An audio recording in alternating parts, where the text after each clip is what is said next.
Hi, I'm Bjorn, and welcome to the Game Review Corral. Yes, this is actually the gimmick we're going for this. I'm being 100% serious, guys. This is what we're going for.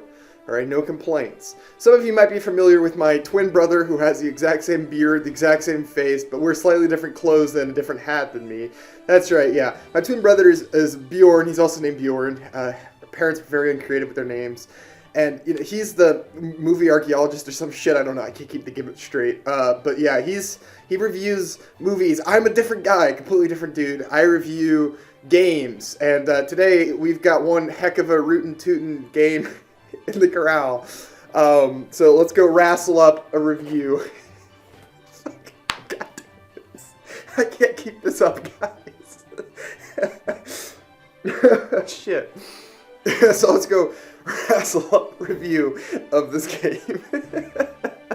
The game we're hurting today is Jedi Star Wars Survivor. The Star Wars Jedi Survivor. I said it wrong.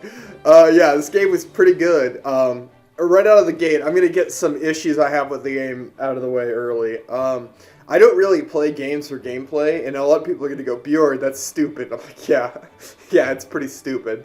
I like gameplay.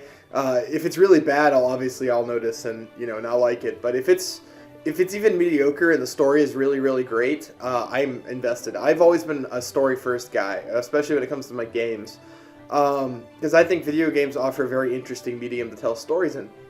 So that being said, I approach Jedi Survivor from a story point of view because I really like Fallen Order, which I would give Fallen Order like an 8.5 out of 10, I think. I really, really like that game. It's some of the best Star Wars we've gotten in years.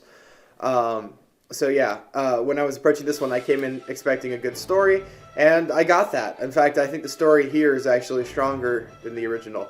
What I didn't get was consistent fucking performance on my PC, thank you. EA, you little smelly boy, fix your stuff, man. Come on, it's not that hard to optimize a game. Game companies have been doing it for forever long video games have existed. I don't know, 200 years, something like that. So optimize your games, please. Thank you. I got pretty consistent frame rate drops, and my problems weren't nearly as bad as I saw some people. I think I got kind of lucky, and in fact, in the second half of my playtime, it vanished. But some of the stuff I've seen happening to other people and some of the experiences I had, that's just not cool. So we should expect better from our game company. So my recommendation for you right off the bat is maybe give this one a little bit of time before you pick it up. Let them do their patches before you give them their money. Show them that you will only pick up a game once it's been fixed and properly released. EA, you slimy boys, be better, nerd. Okay, that's it. So let's talk about the actual game itself. The combat is very, very fun. I love the new stances, specifically the blaster stance. I wound up basically using that the whole time I played. I played the first 75% of this game on stream, and I played the last 25% off stream. And I played very seriously, guys. I'm going to show you some gameplay of myself now. And look, clearly we were taking the game seriously.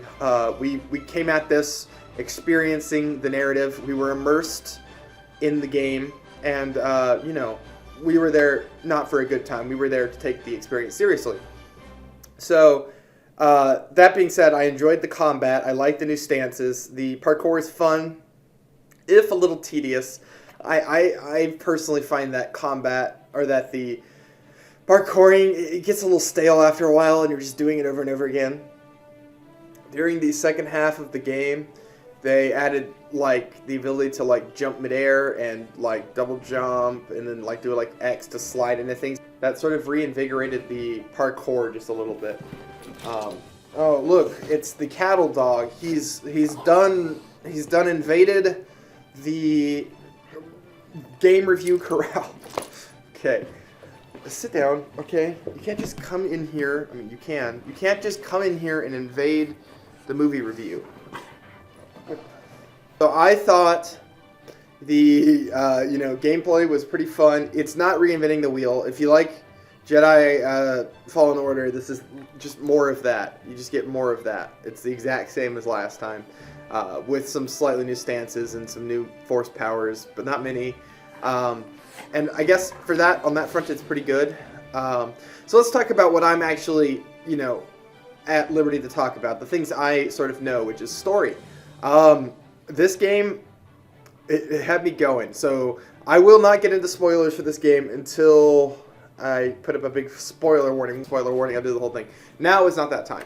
So vaguely, in as vague a way as I can, this story is about Cal Kestis 5 years after the original Jedi Fallen Order, and he has come into contact with some pirates on a planet who are after a map to access another planet, and there's some other people who are trying to get to it, and Cal Kestis is fighting because he thinks that this map could be the secret to rebuilding the Jedi. And on that front, the story the game told was emotional, very well voice acted, very well written, minus a few minor nitpicks. And for the most part, was pretty focused and interesting.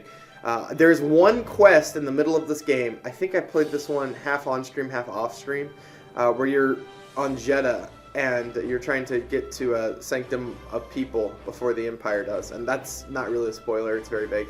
And I felt this mission went on way too long and felt very divorced from the main plot and never really came back around. So my one complaint would be that one mission dragged. I complained about it on stream, but that one mission dragged quite a bit. But besides that, the story is pretty good. I'm going to get into spoilers now because I can't really talk about this story without getting into that. So spoilers. Spoilers. Hey guys, the spoilers. Don't stay if you don't want to get spoiled or if you didn't watch the stream. So Jedi Survivor deals a lot with the High Republic. I was not expecting that going in, and I found it worked pretty well. It also touches on the Empire still, and for the first 75% of the game, Cal Kestis is going after this guy whose name they say 50 times, like something with a G, who's this High Republic Jedi who fell to the dark side. And he wants to build a Jedi temple on this planet Tanalorr, and he's got some guys who are working for him, and Cal is trying to fight this guy. And honestly, he was a good villain, but I was not that emotionally invested in him. Near the end of the 75% mark, the game seemed to be closing to an end. Cal kills this guy, obviously, and I was like, well, that was a pretty okay, but it wasn't as good as Fallen Order, and I felt it was kind of short, and I thought it was odd, and I was suspicious that there was more going on, and that there was going to be something else, because they hadn't gotten to Tanalorr yet, and the game seemed to be wrapping up, and then that's when the game really got fucking good.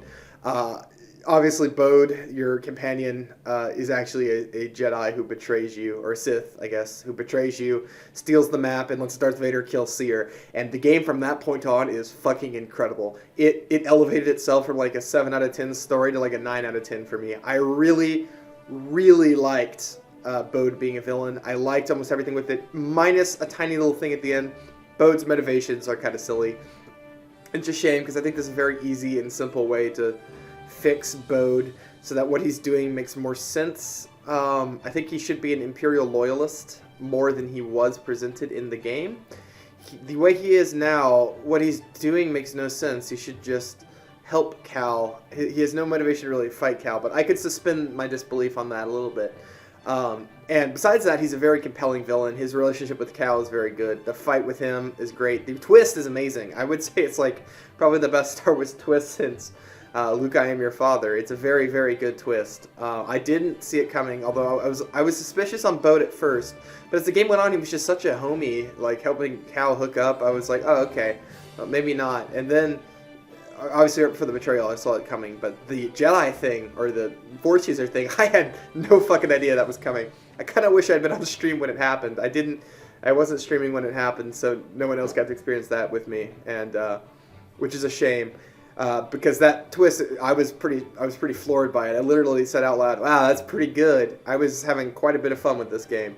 The set pieces are great. I think the story is a definite improvement over the original one, so I am going to give Jedi Fallen Survivor an 8.6 or 8.7. I think it's like just a little bit above Fallen Order, but I don't think it's quite to like a 9. I like this game, and with the stuttering and stuff factored in, I would probably give this like a 7 out of 10. When they fix that shit, this will go up to that 8.7 or whatever. So, Yeah, that's what I thought. I'm gonna go wrestle some hogs over by yonder saloon. Y'all like and subscribe if you want to see more adventures in the corral. Fucking terrible content. Join the Discord if you want to berate me for my terrible outfits. I'll see you there. I'll cry to myself in private. Let me know which outfit is worse, this one or the movie archaeologist one in the comments below. I will see y'all in the next one.